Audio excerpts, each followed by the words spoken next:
When it comes to a WaterGuard new slab system or any sort of a floor pour we may be doing for you, one thing that we're going to suggest is changing out your existing supports.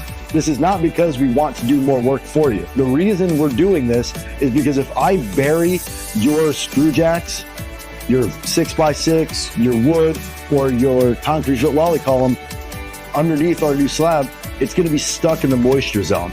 Right now, we're creating a situation where we're creating drainage for you, but below this new slab is going to be moist, right? We can't make moisture disappear. So if we leave this support in, it's going to be stuck in moisture at all times, and it's going to accelerate the rot process on these. So a couple years down the road, you could have catastrophic failures on your screw jacks. Your wood is going to rot at an accelerated rate and have failures again. And the last thing is your concrete lolly columns. Although the concrete itself won't deteriorate in the moisture, the metal casing around it will.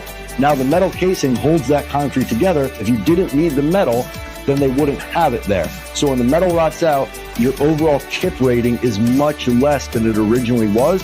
And now you're in a situation that support that was once structurally adequate for your home is no longer adequate anymore.